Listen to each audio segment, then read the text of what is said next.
Management of anxiety disorder in an adolescent? Let's analyze the following case. I'm going to share with you a real case that reflects what many adolescents and their families go through. These types of consultations are very common. It's about a 13-year-old adolescent who came to the consultation accompanied by his mother. Through his story, I will explain how anxiety manifests, what happens at a biological level, how it is addressed through psychotherapy, and why medication is not always necessary.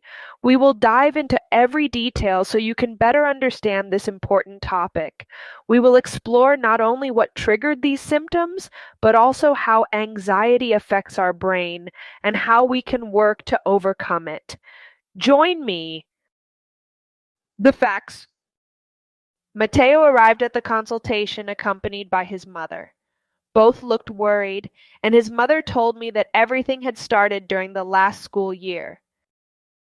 During the interview, the mother told me that her son had gone through a very difficult school year. His teacher constantly criticized him, which caused him a great deal of stress. By the end of the year, the young boy began to show significant symptoms of anxiety. He felt afraid, had difficulty sleeping, cried easily, and experienced a constant sense of despair. He even mentioned that he saw someone in the dark and drank excessive amounts of coffee to stay awake. His mother added, Matteo had problems with his teacher. She didn't see anything good in him. Everything he did was wrong. He barely passed the school year, and when it was over, he started feeling really bad. Matteo's reflections? I asked Matteo how he was feeling, and he said, I felt nervous all the time. I kept thinking a lot about what happened at school.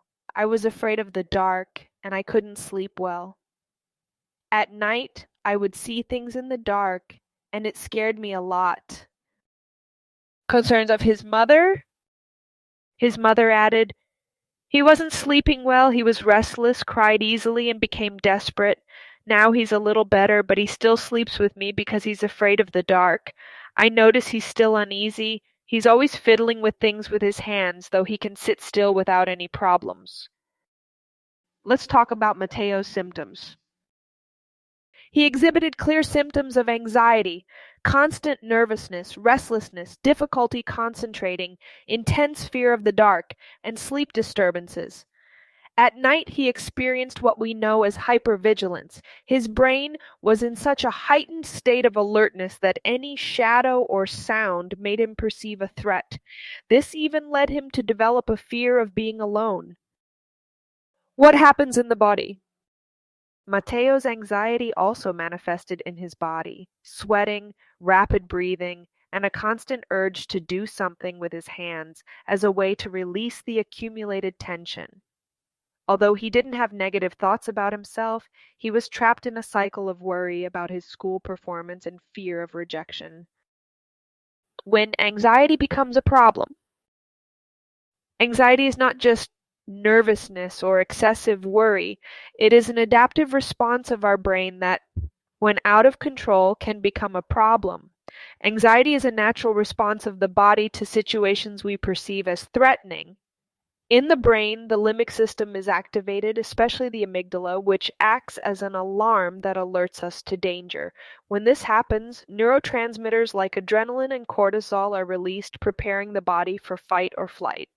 This is useful in real dangerous situations, but when this system is constantly activated, as in the case of this young person, it can cause symptoms like fear, insomnia, easy crying, and even panic attacks.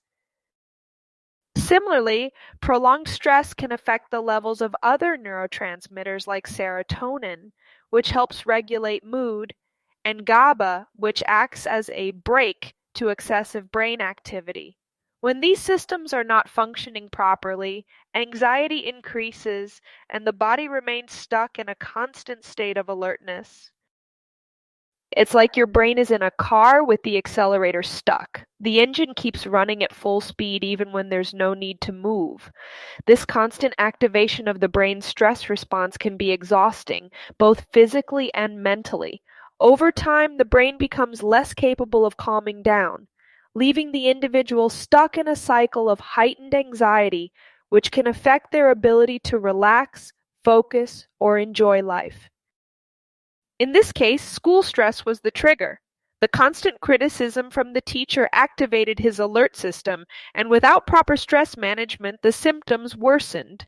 Additionally, the excessive consumption of coffee made the situation worse, as caffeine further stimulates the release of adrenaline, intensifying the body's stress response and keeping the mind in a heightened state of alertness. This combination of factors created a cycle of anxiety that Matteo struggled to break. Treatment for anxiety. Anxiety treatment doesn't always require medication, and this was the case with Matteo. It is important to keep in mind that anxiety is often the result of maladaptive thought patterns that we learn throughout life, whether through our experiences, the family environment, or even the way we were taught to face problems.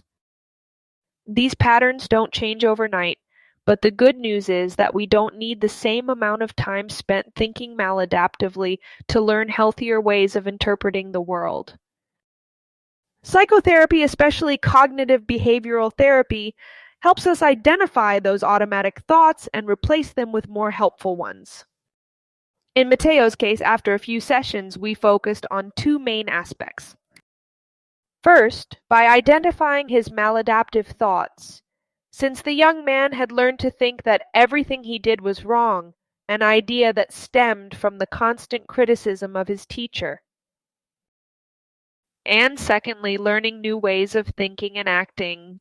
We taught Matteo techniques for managing stress, such as deep breathing and cognitive restructuring, which involves changing those negative thoughts into more realistic and positive ones. Now, in some cases, such as when anxiety is very intense, medication may be necessary. These help stabilize serotonin levels or reduce brain hyperactivity. Many patients fear that medications will cause dependence, but that is not the case. It's like treatment for hypertension. The medication doesn't cure, but it stabilizes the situation while we work on changing habits and improving our health. In this case with Matteo, medication was not necessary, but it is important to clarify that there are situations where they are required. For example, when the symptoms are so intense that they prevent the person from functioning in their daily life, or when there is an imminent risk to their health. Anxiety medications such as antidepressants or anxiolytics work by regulating neurotransmitters in the brain like serotonin and GABA, which helps reduce symptoms. Emotional strategies. In Matteo's case, I recommended simple and creative strategies: a journal to record his thoughts before bed, breathing exercises to calm his mind, and a consistent sleep routine. We also discussed the importance of eating well, engaging in physical activity, and seeking activities that would bring him pleasure and help him disconnect. With all this information, I hope you have a better understanding of anxiety disorder. Anxiety can be overcome. It's a process that requires time and commitment, but with the right support, it's possible to regain emotional balance and prevent relapses. You're not alone. Remember, there are many professionals here to help you. Anxiety is not something we should face alone. Seeking professional help is the first step to understanding what's happening and working through it.